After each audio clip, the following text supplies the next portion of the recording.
আজ দুপুরের আইটেমে চিকেন রান্না। তো চিকেনটাকে রান্না করব একটু আলাদা ধরন করে রান্না করব। একই রকম চিকেন রান্না খেতে খেতে মুখটা মানে একঘেয়ে হয়ে গেছে, আর ভালো লাগছে না। তো চলুন চিকেনটাকে আমি কিভাবে ম্যারিনেট করি আগে সেটাই দেখে নেও। তো আমি আগে চিকেনটাকে ঢেলে নিলাম গামলার মধ্যে। এবারটা দিয়ে দিচ্ছি আমি কেটে রাখা আলু। এবার দিয়ে দিচ্ছি পেঁয়াজ কুচনো। এবার দিয়ে দিচ্ছি কাঁচা লঙ্কা। এখানে দেখো সব রকমের মশলা নিয়ে নিয়েছি। আমি এই মশলাগুলো দিয়ে দিচ্ছি। আদা আর রসুন পেস্ট, জিরা গুঁড়ো, ধনিয়া গুঁড়ো, লঙ্কা গুঁড়ো, হলুদের গুঁড়া আর লবণ। তো আমার তেজপাতাটা ফুরিয়ে গেছে, তো আমার এই দুটুকো তেজপাতা ছিল, এই দুটুকোই দিয়ে দিলাম। এবার কুচনো ধনিয়া পাতা। এবার দিয়ে দেবো টক দই। এবার দিয়ে দেবো রিফাইন তেল। এবার আমি ভালো করে মাখিয়ে অথবা ম্যারিনেট করে নেব।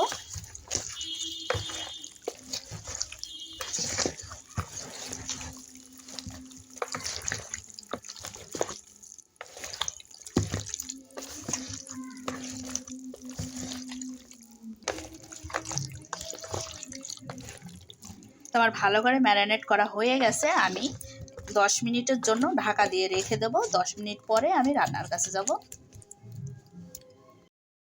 হয়ে গেছে, তেল দিয়ে দিচ্ছি। দিয়ে দিচ্ছি 2 টুকরো শুকনো লঙ্কা, 2 টুকরো ফেটানো এলাচ, আর দিয়ে দিচ্ছি কাঁচা জিরা।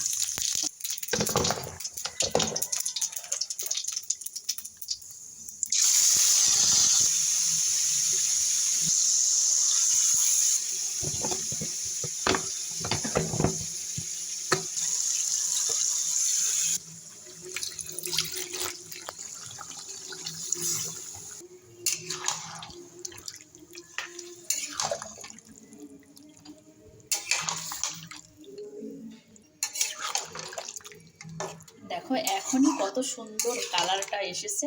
বাবা, এখন তো রান্না হয়নি, সবে মাত্র চাপালাম, আর কত সুন্দর কালার। আর রান্না করলে আরও কত সুন্দর যে কালারটা আসবে না। এইভাবে রান্না করলে কিন্তু একদম অসাধারণ টেস্ট হয়, একদম খাসির মাংসর টেস্টটা আসে খেতে।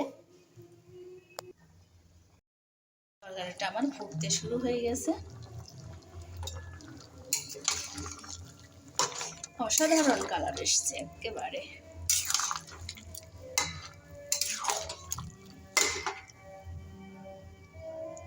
আমি মশলার যে গামলাটা ধোয়া জল দিয়েছি, আর ওই মাংসের থেকে যে জলটা বেরাবে, ওই জলটাতে আমার পুরো মাংসটা সিদ্ধ হয়ে যাবে।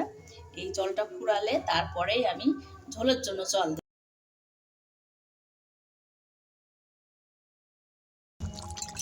এই জলটা শুকিয়ে নিয়ে তারপরে আমি ঝোলের জন্য জল দিয়ে দেবো।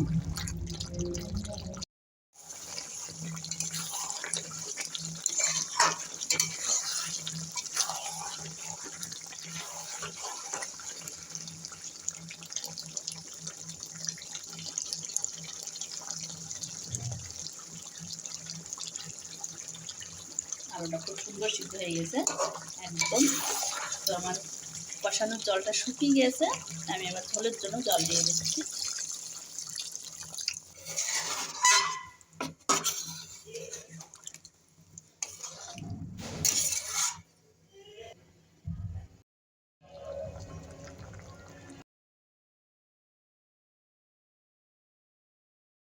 রান্নাটা হয়ে গেছে, আমি আজকে ঝোল রাখবো মাংসটাই। আমি এবার নামিয়ে নেব।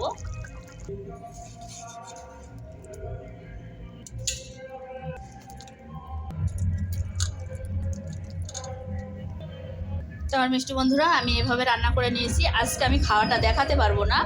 আজকে ছেলেরা পিকনিক করছে এই মাঠে, মানে অনেক বক্স লাগিয়েছে, মানে বাড়িতেই টিকা যাচ্ছে না, এত পরিমাণ বক্সের আওয়াজ আসছে।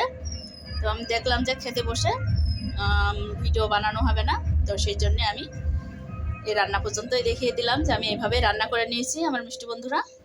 তো অবশ্যই পছন্দ হলে রান্নাটা দেখে অবশ্যই লাইক করবেন, কমেন্ট করবেন, শেয়ার করবেন, সাবস্ক্রাইব করবেন আমার মিষ্টি বন্ধুরা। আপনারা সবাই ভালো থাকুন, সুস্থ থাকুন।